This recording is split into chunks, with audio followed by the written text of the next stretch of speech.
हे बघा, heat and temperature हा चॅप्टर आपण पाहत होतो. आपण हीट म्हणजे काय पाहिलं. हीट काय आहे? हीट एक प्रकारची एनर्जी आहे.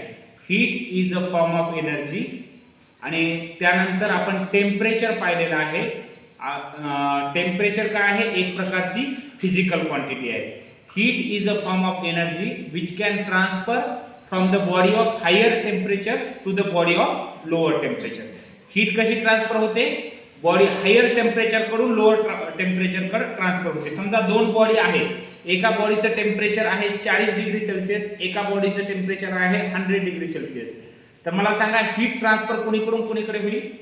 ज्या बॉडीचं टेम्परेचर 100 डिग्री सेल्सिअस आहे तिकडून 40 डिग्री सेल्सिअस असणाऱ्या बॉडीकडे ट्रान्सफर होईल. कुठपर्यंत? जोपर्यंत त्यांचे टेम्परेचर सेम होणार नाही तोपर्यंत. म्हणजे दोघांचेही जेव्हा आता एकाचं 100 आहे एकाचं 40 आहे, तर दोघांचे जेव्हा 70 होती तेव्हा ते काय होईल? स्टॉप होईल. म्हणजे एक बॉडी 30 डिग्री सेल्सिअस टेम्परेचर काय करेल? गेन करेल, एक काय करेल? लॉस करेल. आणि हे कशामुळे होतं? हीट ट्रान्सफर मुळे होतं. ठीक आहे. टेम्परेचर म्हणजे काय सांगितलं आपण? Temperature is a physical quantity which measures the degree of hotness और कोल्डनेस ऑफ अ बॉडी. म्हणजे एखाद्या बॉडीची बॉडी हॉट आहे का कोल्ड आहे हे मेजर करतं. ते काय असतं? टेम्परेचर असतं. त्यानंतर टेम्परेचर मेजर करण्याचं जे डिव्हाइस असतं त्या डिव्हाइसला आपण काय म्हणतो? थर्मोमीटर असं म्हणतो. वेगवेगळ्या टाईपचे थर्मोमीटर असतात. आपण पाहिलेलं आहे लॅबोरेटरी थर्मोमीटर, ज्याची रेंज काय आहे? -10 degree Celsius to 110 degree Celsius. आता हे जे थर्मोमीटर आहे हे काय आहे? डिजिटल थर्मोमीटर आहे. कोणतं थर्मोमीटर आहे? Digital thermometer. आता हे डिजिटल थर्मोमीटर कशासाठी यूज करतात? कशामुळे आजकाल डिजिटल थर्मोमीटर? कारण याच्यामध्ये मर्क्युरी आहे का? नाही. कारण मर्क्युरी टॉक्सिक इन नेचर असतो. म्हणजे त्याचं डिस्पोजल खूप अवघड आहे मर्क्युरीचं. त्यामुळे मर्क्युरी इन ग्लास थर्मोमीटर नाही हा आहे डिजिटल थर्मोमीटर. कारण याचे ॲडव्हान्टेजेस जर तुम्हाला विचारले तर काय आहेत ॲडव्हान्टेजेस? याची प्लास्टिक बॉडी आहे, त्याच्यानंतर हे इझी टू यूज आहे, यूज करण्यास इझी आहे. त्याच्यानंतर याची जी रीडिंग असते ती ॲक्युरेट रीडिंग असते. रीडिंग काय असते? ॲक्युरेट असते. ठीक आहे. त्याच्यानंतर फास्ट रीडिंग असते, लवकर फास्ट रीडिंग करतं. तर हे याचे ॲडव्हान्टेजेस आहेत या डिजिटल थर्मोमीटरचे. आपण ह्युमन बॉडी टेम्परेचर मेजर करण्यासाठी याचा उपयोग करतो. ठीक आहे. आता टेम्परेचर मेजर करण्याच्या वेगवेगळ्या स्केल आहेत. पहिली स्केल आहे बघा सेल्सिअस स्केल, दुसरी स्केल आहे फॅरेनहाइट स्केल, तिसरी स्केल आहे केल्विन स्केल. आपण इथं रिलेशन पण सांगितलेलं आहे, relation between Celsius, Fahrenheit and kelvin scale. Celsius scale, Fahrenheit scale आणि केल्विन स्केलचे आपण रिलेशन इथं दाखवलेले आहे तुम्हाला प्रत्येकाचे. तर हे वेगवेगळे रिलेशन पण आपण लिहून घेतलेले आहेत. तर आता बघा हे जे थर्मोमीटर आहे हे थर्मोमीटर, या थर्मोमीटरवर आपण डिग्री फॅरेनहाइट मध्ये टेम्परेचर मेजर करत असतो.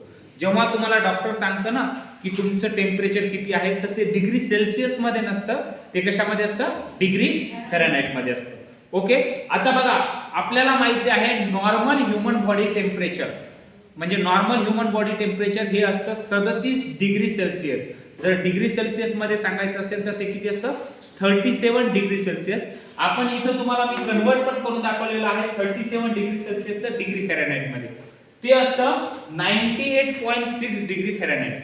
38 डिग्री सेल्सिअस म्हणजे किती असतं? 98.6 डिग्री फॅरेनहाइट. आता जेव्हा तुम्ही या डिजिटल थर्मोमीटरवर तुमची टेम्परेचर मेजर करता, जर ते 98.6 डिग्री फॅरेनहाइट असेल तर ते नॉर्मल ह्युमन बॉडी टेम्परेचर आहे.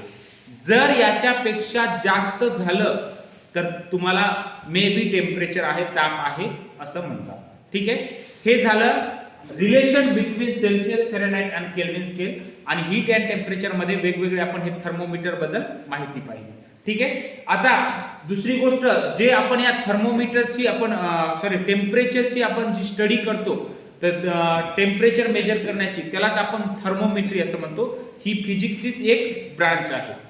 त्यानंतर आपल्याला हीट बद्दल पाहायचं की हीट ट्रान्सफर वेगवेगळ्या प्रकारे हीट ट्रान्सफर होतं. There are 3 modes of heat transfer. Heat ट्रान्सफरचे 3 मोड्स आहेत. एक आहे कंडक्शन, दुसरं आहे कन्व्हेक्शन, तिसरं आहे रेडिएशन. आज आपल्याला इथं conduction, heat transfer conduction through कसं होतं ते पाहायचं आहे. हे बघा, सॉलिड मध्ये जे हीट ट्रान्सफर होतं ते होतं कंडक्शन थ्रू.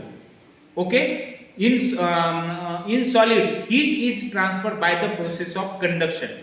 बघा, सॉलिड मध्ये आता फॉर एक्झाम्पल इथं आपण एक मेणबत्ती घेतलेली आहे. जर समजा आता मी ही मेणबत्ती पेटवत आहे. आता ही मेणबत्ती पेटवल्याच्या नंतर हा काय आहे, स्पून आहे. जर हा स्पून मी या मेणबत्तीवर ठेवला तर काय होणार आहे, काय होणार आहे, थोड्या वेळाच्या नंतर मला इकडे चटका बसणार आहे का नाही सांगा. या एनला मी तापवत आहे, या एनला तापवत आहे आणि थोड्या वेळाच्या नंतर या एनला मला चटका बसणार आहे. हे कशामुळे होतं सांगा, कशामुळे होतं, हीट ट्रान्सफर होते, हीट ट्रान्सफर होते bye the process of conduction. Okay, solid मध्ये जे हीट ट्रान्सफर होते bye the process of conduction, म्हणजे या एनला मी तापवलं, या एनला चटका बसतो. आता कंडक्शन म्हणजे काय, कंडक्शन म्हणजे the heat is transfer from the body of higher temperature to the body of lower temperature. या हायर टेम्परेचर कडून लोअर टेम्परेचर कडे हीट ट्रान्सफर होते विदाउट मोमेंट ऑफ पार्टिकल. मला सांगा, हा जो स्पून आहे हा बारीक बारीक पार्टिकलने बनलेला आहे का नाही, हा स्पून बारीक बारीक पार्टिकलने बनलेला आहे, छोट्या छोट्या पार्टिकलने बनलेला आहे. पण या पार्टिकलचं मला सांगा मोमेंट होतं का, without any moment of particle. पार्टिकलचं मोमेंट न होता हीट ट्रान्सफर होतं, ते होतं by the process of conduction. Okay, कळालं का. हे आहे सॉलिड मध्ये हीट ट्रान्सफर. दुसरं आहे कन्व्हेक्शन. कन्व्हेक्शन हे फ्लुइड्स मध्ये होतं, त्याच्यामध्ये ऍक्च्युअल मोमेंट ऑफ पार्टिकल होतं, पार्टिकलचं मोमेंट होतं. फॉर एक्झाम्पल तुम्ही काय करा माहितीये का, घरी तुमच्या शेगडीवर काय करा, पाणी तापवायला सुरुवात करा. पाणी तापवायला सुरुवात केल्याच्या नंतर तुमच्या असं लक्षात येतं, जे खाली पाणी हीट झालेलं असतं का, हे पाणी हीट झालेलं काय होतं, हे पार्टिकल वरती जातात, हीट झालेले पार्टिकल वरती जातात आणि जे थंड पार्टिकल आहेत ते पुन्हा खाली येतात. कारण हीट झाल्याच्या नंतर ते पार्टिकल लाइटर होतात, हलके होतात, ते काय होतात, वरती जातात आणि जे हेवियर आहेत ते पार्टिकल काय येतात, खाली येतात. म्हणजे हीट ट्रान्सफर होतं ऍक्च्युअल मोमेंट ऑफ पार्टिकलची ऍक्च्युअल मोमेंट होऊन. कळालं का. ते आहे कन्व्हेक्शन. आणि रेडिएशन म्हणजे काय, जे सन पासून जी आपल्याला हीट भेटते अर्थला, ते bye the process of radiation भेटते, रेडिएशनच्या प्रोसेस थ्रू भेटत असते. कळालं का. तिथे कोणतं मीडियम आहे का, सॉलिड, लिक्विड, गॅसेस असं मीडियम आहे का, सन आणि अर्थ यांच्यामध्ये कोणतंही मीडियम नाही. समजलं का. हे 3 मोड्स ऑफ हीट ट्रान्सफर आहे. एक आहे कंडक्शन, दुसरा आहे कन्व्हेक्शन, तिसरा आहे रेडिएशन. हा एक्सपेरिमेंट आपण पाहूयात. आता इथं जर थोडा वेळ मी ठेवलं हे, तर थोड्या वेळाच्या नंतर मला काय होणार आहे, चटका बसणार आहे. कळालं का. तर हे कशा थ्रू आहे, bye the process of conduction. Heat transfer होत आहे bye the process of conduction. समजलं का. ठीक आहे, थँक्यू.